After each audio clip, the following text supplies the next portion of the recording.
Assalamualaikum warahmatullahi wabarakatuh. Selamat pagi Bapak Ibu semua. Perkenalkan, nama saya Aris Nur Rahman. Saya adalah mahasiswa PPG dalam jabatan periode 3 tahun 2024. Untuk mata pelajarannya adalah Geografi. LPTK-nya adalah Universitas Widya Dharma Klaten. Hari ini saya akan melaksanakan PPL untuk melengkapi tugas ukir saya yang bertempat di SMA Negeri 1 Sulang. Pengen tahu bagaimana saya mengajar di kelas? Yuk ikuti keseruan saya di kelas. Let's go!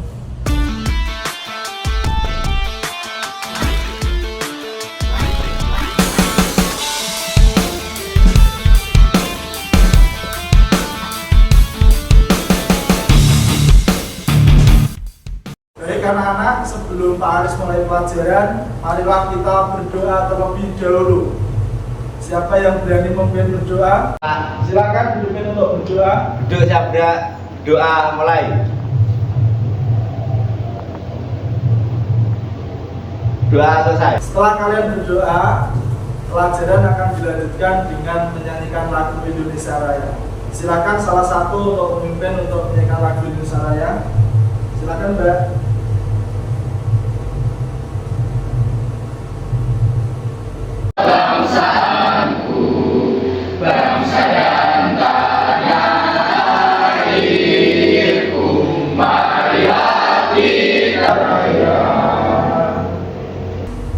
Sebelum Pak Aris lanjutkan, Pak Aris akan mengabsen kalian. Jadi nanti anak-anak silakan kalau saya panggil silakan angkat tangannya, lalu ungkapkan perasaannya pada pagi hari ini. Apakah senang, sedih, atau bingung dan lain sebagainya. Paham ya? Baik, Pak Aris mulai. Alessandro Cesar. Hadir. Perasaannya bagaimana? Senang. Senang. Kenapa hari ini senang? Karena sampai ke sekolah dengan selamat. Karena sampai ke sekolah dengan selamat. Tepuk tangan dong. Valen. Ya, rasanya hari ini gimana? Bersedih. Kenapa bersedih? Oh, baru dimarahin. Ibu, kenapa ibu marahin? Bangunnya terlambat atau kesiangan? Oh iya. Tidak apa-apa ya. Yang penting besok udah usah diu. Dulu Pak. Oh ya. Perasaannya gimana? Senang. Kenapa senang? Tidak terlambat masuk sekolah. Tepuk tangan untuk semua. Baik, Pak Aris lanjutkan. Hari ini kita akan berbicara mengenai materi dinamika kependudukan. Sudah pernah dengar kata-kata itu? Oh di sini. Selain itu penduduk sudah pernah dengar? Penduduk. Apa itu penduduk? Ya, boleh. Masya yang tinggal pada suatu wilayah atau baik. Tujuan pembelajaran. Jadi setelah anak-anak mempelajari tentang materi dinamika penduduk, yang pertama, peserta didik dapat menjelaskan pengertian dinamika penduduk. Yang kedua, peserta didik dapat menjelaskan faktor-faktor dinamika penduduk. Jadi faktor apa yang menambah atau mengurangi keadaan penduduk suatu tempat.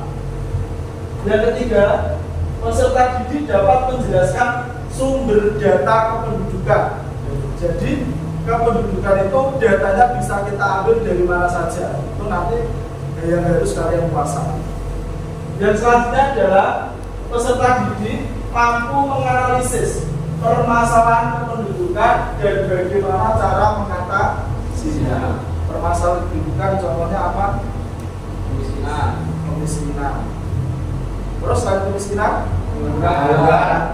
Nanti itu yang dianalisis mengenai faktor apa yang membuat orang itu kok miskin. Kenapa bisa terjadi kemiskinan? Nanti kita analisis melalui LKPD yang Pak Aris sudah siapkan. Oke ya? Pak Aris lanjutkan ya? Selanjutnya, model pembelajaran yang kita pakai adalah model pembelajaran problem based learning atau sering disingkat PBL. PBL itu sendiri adalah sebuah model pembelajaran yang diberikan fakta-fakta untuk menjelaskan suatu kasus dan dicari jalan keluar. Paham sampai ini? Kalau sudah paham, ada pertanyaan. Pertama, apakah anak-anak pernah melihat orang melahirkan atau orang meninggal dunia? Siapa yang pernah melihat orang melahirkan atau meninggal dunia? Saya, Pak. Ya, silakan. Saya pernah melihat orang meninggal dunia Di mana? di rumah saya Kenapa itu meninggal dunianya? karena sudah tua dan sakit. Karena sudah tua dan sakit. Jadi orang meninggal itu karena faktor. Pertanyaan yang kedua, setelah kalian melihat peristiwa kedudukan itu, apakah kalian bisa bercerita tentang hal yang anak-anak lihat tadi? Siapa yang berani bercerita? Saya Pak, Ya, silakan. saya pernah melihat orang yang meninggal dunia Kenapa orang itu meninggal dunia? karena sudah sakit parah, Sakit parah apa sakit keras? sakit keras. Sakit keras. Usianya berapa kurang lebih? Usianya 85 tahun. 85 tahun. Nah, ketika orang itu meninggal dunia, itu bisa mengurangi jumlah penduduk atau menambah? Mengurangi. Mengurangi. Tepuk tangan untuk Ivansa. Yang pertama tadi, apakah anak-anak pernah melihat orang melahirkan? Sudah dijawab. Pernah. Terus yang kedua, setelah kalian melihat peristiwa kedudukan, apakah kalian bisa bercerita? Bisa bercerita. Karena mati karena usianya sudah tua. Dijelaskan lagi bagaimana dampaknya jika angka kelahiran itu tinggi, terjadi kriminalitas, terjadi pengangguran, terjadi kemiskinan. Yang jelas persebaran penduduk tidak merata dan juga jumlah penduduk semakin Oke, jelas ya? Silakan untuk kita semuanya. Sebelum Pak Aris lanjutkan, Pak Aris akan memberikan pretest. Jadi silakan soal yang Pak Aris kirim dikerjakan. Ini silakan dikerjakan, Pak Aris kirim di grup. Silakan buka HP-nya.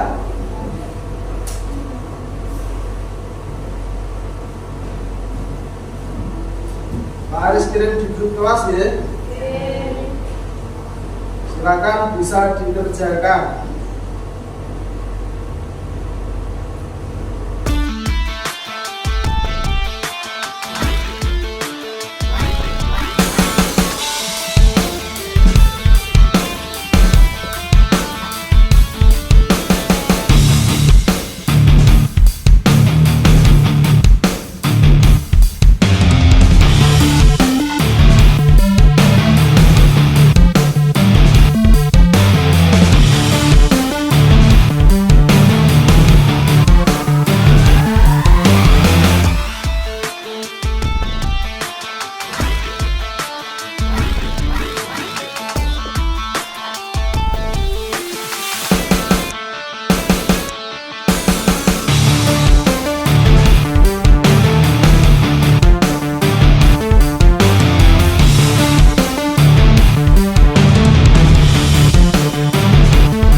Dinamika penduduk adalah kondisi di saat struktur penduduk, jumlah dan persebarannya mengalami perubahan akibat terjadinya proses demografi, yaitu adanya kelahiran, kematian, dan perpindahan penduduk atau migrasi.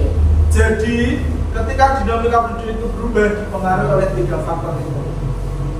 Materi yang kedua, faktor-faktor dinamika penduduk. Yang pertama adalah kelahiran. Yang kedua, kematian. Yang ketiga, migrasi atau perpindahan penduduk. Jelas anak-anak? Jelas. Pak Aris lanjutkan kalau sudah jelas. Kelahiran. Jadi kelahiran itu ada yang dinamakan pro dan kontra tentang kelahiran. Apa yang mendukung kelahiran itu terjadi dan apa yang menghambat kelahiran itu terjadi. Siapa yang berani bercerita tentang faktor-faktor yang menyebabkan kelahiran? 1. Pandangan masyarakat, banyak anak banyak rezeki. 2. Anak menjadi harapan bagi orang tua sebagai pencari nafkah. 3. Anak merupakan penentu status sosial. 4. Anak merupakan penerus keturunan, terutama anak laki-laki. Betul, tepuk tangan. Baik, Pak Aris jelaskan lagi faktor pro kelahiran, artinya yang mendukung tentang kelahiran. Yang pertama adalah menikah di usia muda. Pak, kenapa menikah di usia muda dapat menyebabkan kelahiran? Karena pada waktu itu anak-anak sudah mulai usia produktif, sehingga jangka untuk menjadi menopause atau non produktif itu sangat panjang. Nah, ketika umur yang sangat panjang ini untuk melahirkan suatu anak peluangnya lebih besar. Paham ya?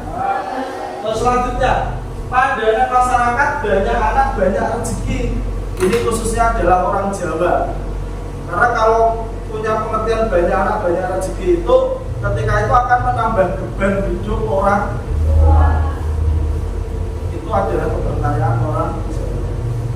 Yang ketiga, anak menjadi harapan bagi orang tua sebagai pencari nafkah.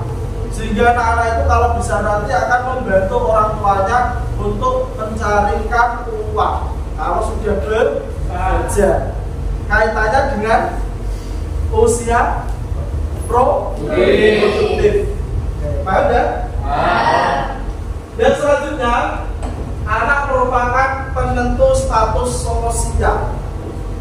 Pak Aris jelaskan, jika anak-anak itu sudah bekerja dan bisa bekerja menjadi seorang pegawai, bisa menjadi seorang pengusaha, hidupnya enak, kaya raya, itu akan mengangkat derajat orang tua, sehingga status sosialnya naik.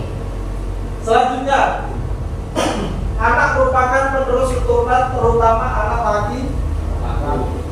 Jadi orang tua itu pengen punya anak laki-laki supaya dapat meneruskan ketika dia sudah meninggal. Karena bisa mendoakan orang tua, bisa merawat orang tuanya ketika sudah tua.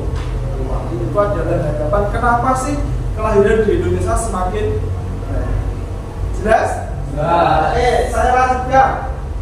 Faktor yang tidak mendukung adanya kelahiran atau sering disebut faktor kontra kelahiran. Ada 3 faktor. Siapa yang berani membacakan?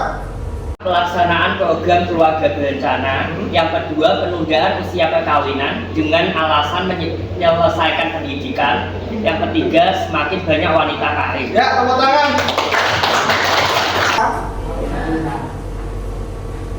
Jadi, yang tidak mendorong angka kelahiran ada 3. Yang pertama adalah pelaksanaan program KB. Sudah tahu ya? KB itu adalah bencana. Mbak anak? Pak, kalau 3 boleh lah, 1 saja. Kalau bisa disarankan 2 saja. Yang selanjutnya adalah penundaan usia perkawinan dengan alasan menyelesaikan pendidikan. Jadi paling tidak itu anak-anak sudah lulus 12 tahun mengenyam pendidikan sehingga pernikahannya bisa selanjutnya semakin banyak wanita karir, karena kalau sudah bekerja, sibuk dengan bekerja, itu tidak akan menambah kelahiran karena pelan-pelan sudah capek Paham ya? Yang selanjutnya adalah kematian. Ini adalah hal yang ditunggu oleh semua manusia, termasuk kalian. Menunggu kematian enggak? Menunggu kematian. Siapa yang pengen mati duluan? Ada? Kematian itu adalah hilangnya suatu nyawa atau tanda-tanda kehidupan dari manusia yang terjadi secara alami dan tiba-tiba. Tidak ada kok kamu ditelepon malaikat, bro, kamu besok mati ya. Tidak ada. Persiapan. Mosok persiapan. Saya akan mati, saya persiapan. Secara tiba-tiba, jadi pisahnya nyawa dan raga. Paham ya? Secara tiba-tiba, kamu tidak akan diberitahu. Apalagi kalau malah kirim surat dulu, dan boleh. Yang mendukung adanya kematian, yang pertama adalah rendahnya kesadaran masyarakat akan pentingnya kesehatan. Jadi masyarakat itu kalau disuruh hidup sehat itu malas, karena sudah nyaman. Contohnya habis bepergian, kalau mau makan harus cuci. Kira-kira cuci tangan sepele enggak? Tetap dilakukan enggak? Tidak. Karena sudah nyaman. Yang kedua, paling selanjutnya, fasilitas kesehatan yang belum memadai. Di daerah terpencil karena aksesnya sulit. Kalau ada orang sakit sudah parah mau ke puskesmas, sudah perjalanan jauh, orang itu meninggal di jalan.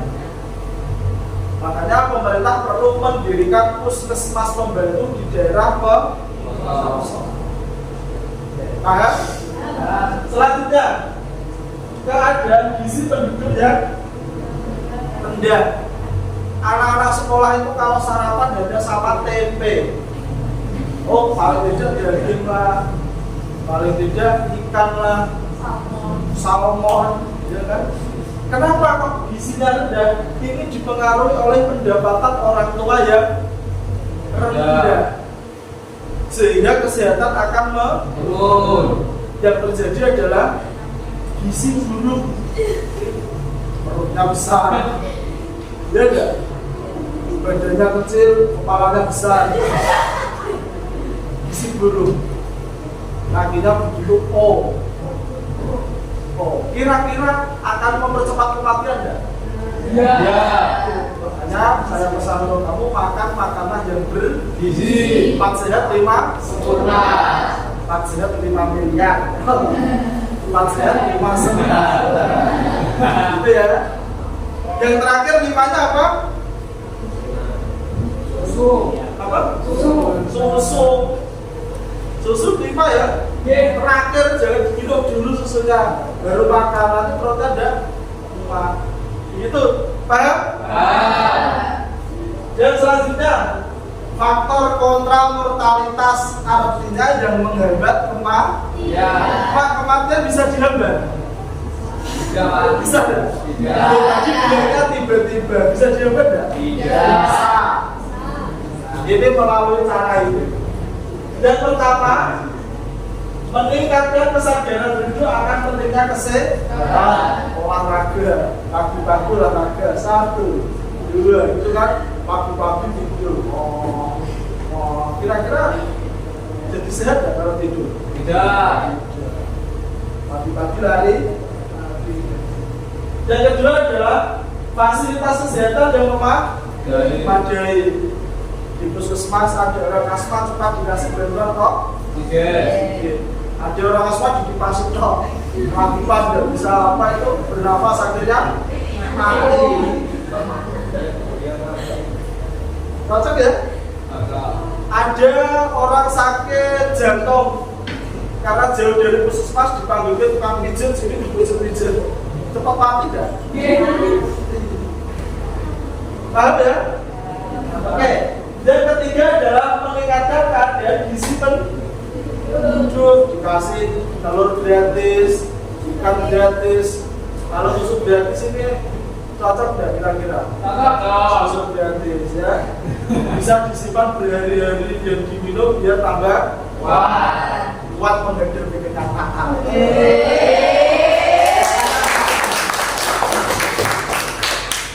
Dan terakhir, memperbanyak tenaga medis seperti dokter dan bidan.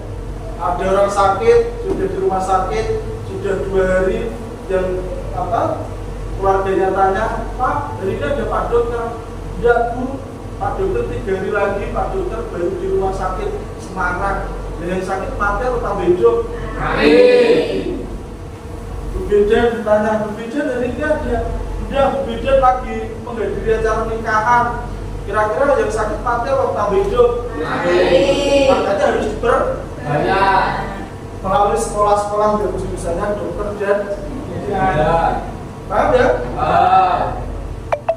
Selanjutnya, migrasi penduduk. Perpindahan penduduk. Ada yang pengen pindah? Pindah penduduk besok kalau sudah menikah ingin ikut suaminya. Pengen? Wah, ini menikah ya?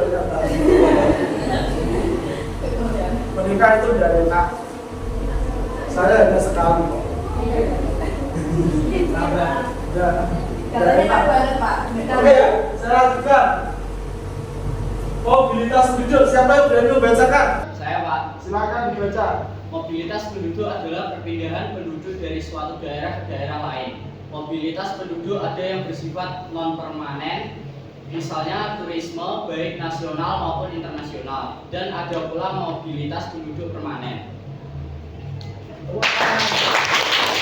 Oke, Pak Aris lanjutkan jawaban dari Iko sudah benar. Jadi mobilitas penduduk adalah perpindahan penduduk dari suatu daerah ke daerah lain. Sifatnya ada 2. Non permanen artinya sementara, dan yang kedua adalah menetap. Contohnya sementara. Iko punya uang piknik ke Bali. Kira-kira itu perpindahan penduduk yang permanen atau tidak? Karena pasti pulang lagi. Iko menikah dengan orang Bali dan ikut istrinya. Perpindahan penduduk menetap atau sementara? Sudah ikut orang Bali karena melihat tangan cak. Ya, saya lanjutkan. Sumber data kependudukan. Jadi kependudukan itu juga ada sumbernya. Orang tiba-tiba penduduk bertambah berkurang. Yang pertama adalah sensus penduduk. Ya, siapa? Berani? Sensus penduduk adalah keseluruhan proses mengumpulkan, menghimpun, menyusun, dan menerbitkan data demografi serta ekonomi dan sosial yang menyangkut semua orang pada waktu tertentu. Ya, tepuk tangan. Terima kasih kepada Zulfa sudah menjawab pertanyaan dari Pak Aris. Sensus penduduk adalah keseluruhan proses mengumpulkan, menghimpun, menyusun, dan menerbitkan data demografi serta ekonomi dan sosial yang menyangkut semua orang pada waktu tertentu. Pernah melihat orang sensus? Pernah di mana? Di rumah saya. Di rumah. Pertanyaan saya, sensus penduduk dilaksanakan berapa tahun sekali?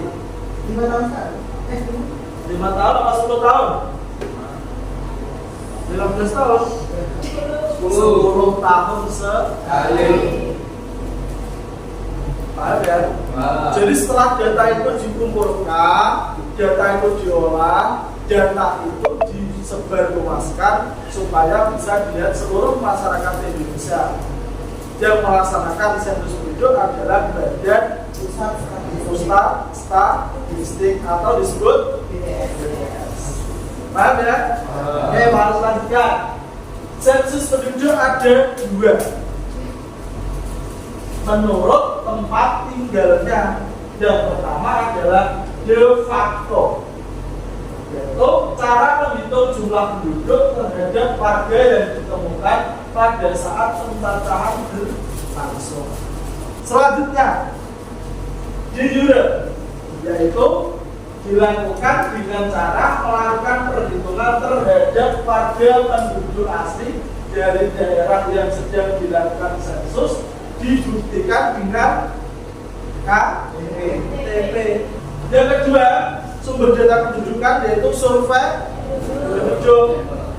Survei penduduk itu merupakan salah satu metode mengumpulkan data penduduk dalam beberapa peristiwa demografi atau ekonomi dengan cara penarikan sampel daerah sebagai kawasan yang bisa mewakili karakteristik tertentu. Dan keempat adalah masalah kependudukan.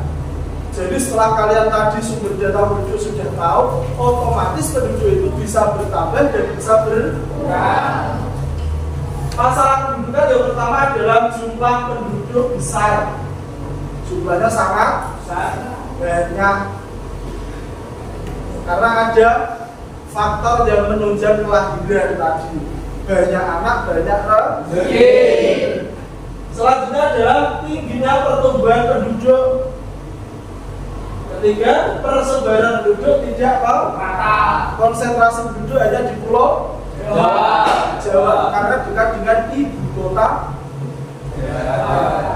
Orang pengen hidup di daerah yang enak, mallnya banyak, jalannya bagus,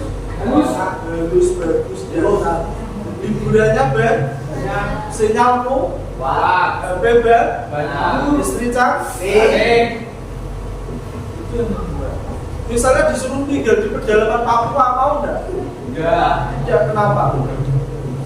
Sinyalnya sulit, jalannya terjal. Tapi ini program pemerintah adalah memeratakan penduduk di wilayah-wilayah yang penduduknya anak-anak, Pak Aris lanjutkan.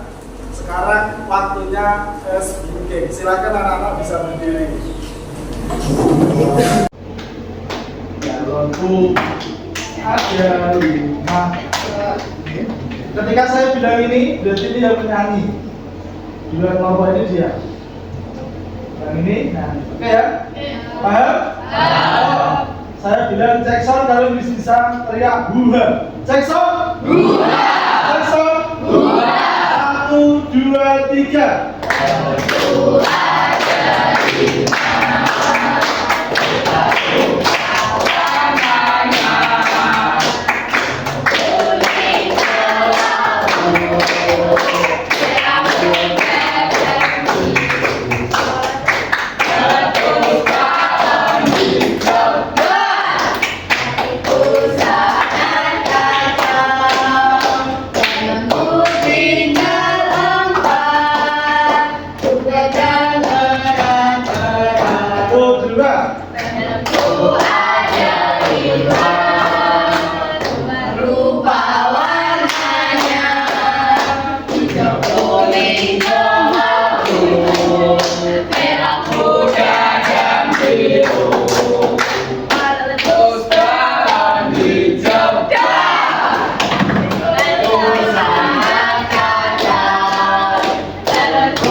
Sampai belum? Belum kan? 2, kayak maju ke depan. 2. Tangan kelihatan enggak? Agak ya. Pegang kuda kepalanya ada di depan. Aku pegang. Kamu belakangnya salah dan gila. Oke, saya bilang pijat kecil-kecil.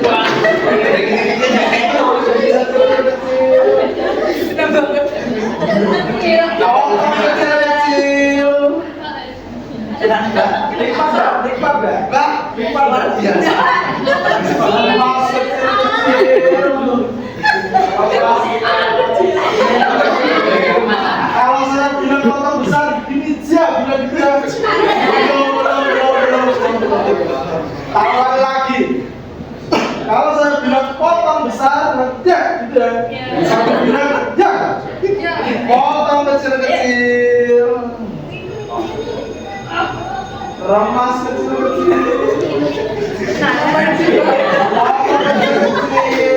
Potong aja semakin ke bawah. Semakin ke bawah. Ke bawah. Naik lagi. Potong besar. Potong besar. Udah potong besar.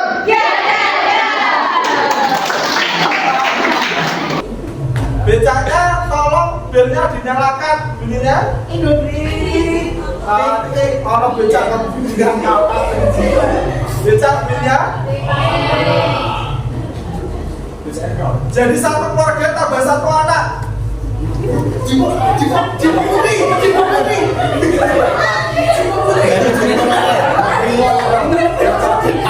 Itu berapa itu?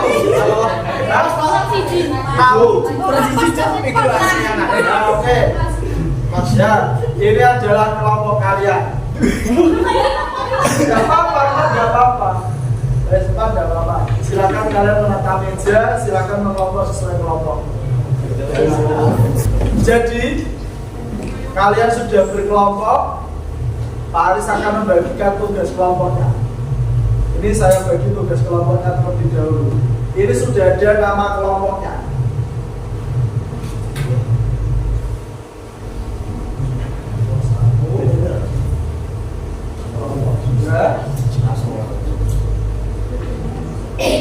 Kelompok 3. Ini kelompok 3 dan kelompok 4. Pak Aris jelaskan dulu bagaimana cara mengerjakan LKPD-nya.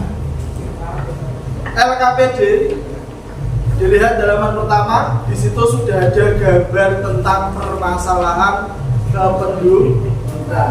Sudah dilihat? Sudah. Oke. Saya buka halaman kedua diikuti oleh anak-anak. Petunjuk pengerjaan LKPD. Yang pertama, kerjakan LKPD sesuai perintah dari guru. Yang kedua, diskusikan dengan kelompokmu tentang fenomena atau kasus yang telah diberikan. Sudah dapat kasusnya atau fenomena adalah di halaman paling depan. Yang ketiga, jawablah pertanyaan dalam LKPD ini dengan diskusi kelompok. Pertanyaannya satu, permasalahan apa yang kalian lihat di gambar? Yang kedua, kenapa permasalahan itu terjadi?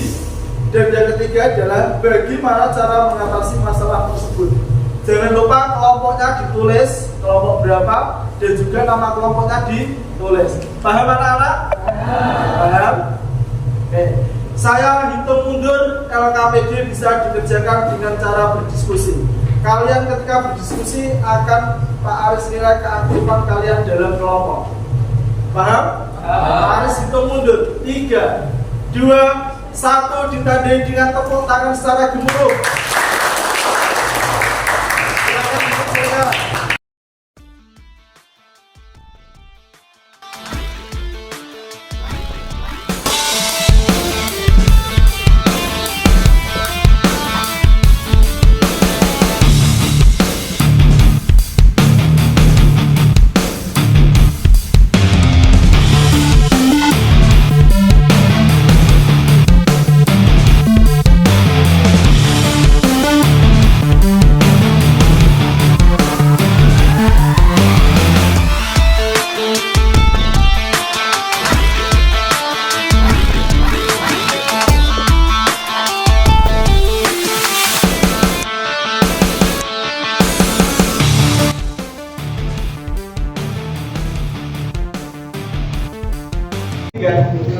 Bisa digoyang-goyang, yo, goyang-goyang, yo.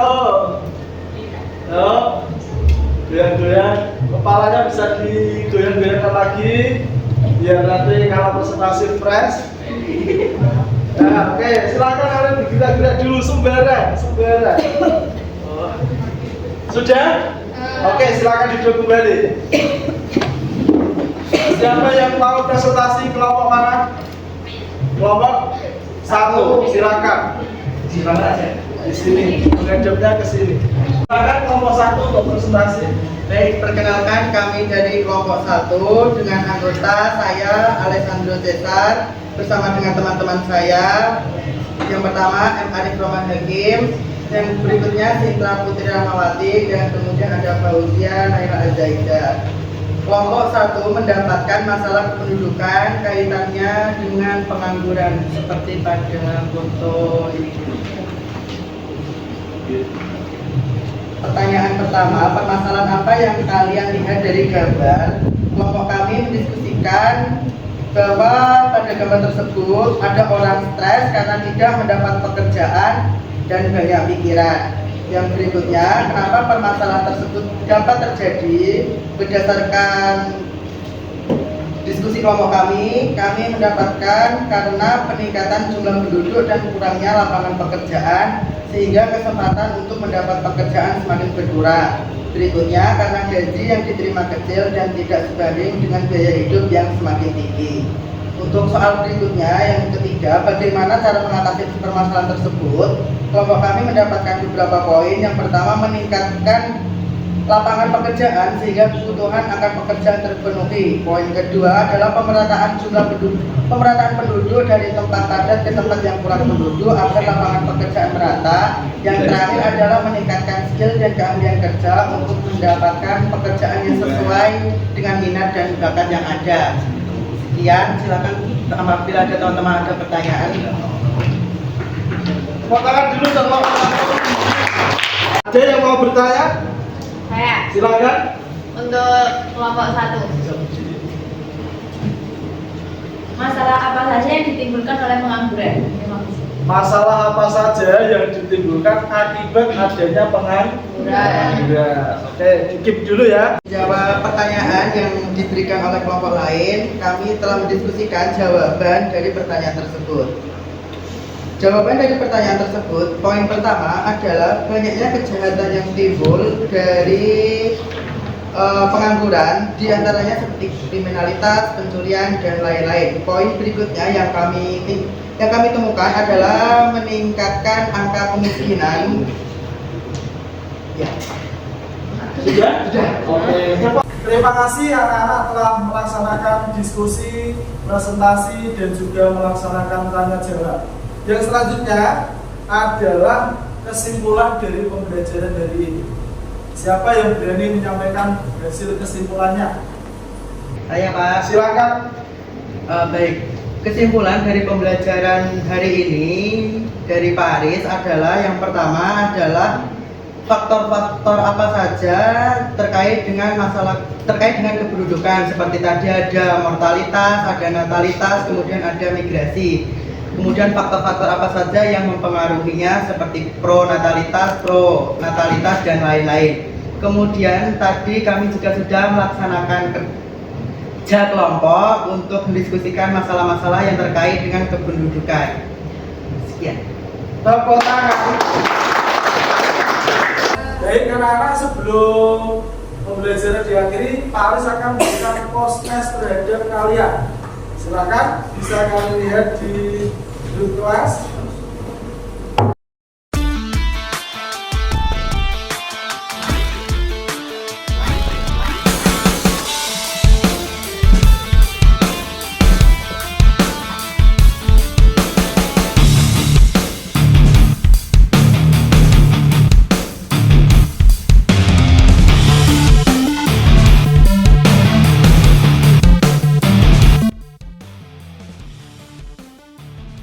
Anak-anak mengerjakan poster sudah selesai ya?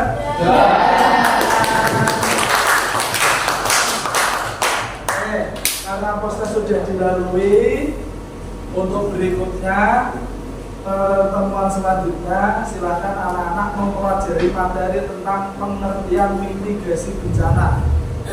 Ya, jangan lupa di rumah dibaca-baca, tetap semangat. Sekian pelajaran dari Pak Aris. Assalamualaikum warahmatullahi wabarakatuh.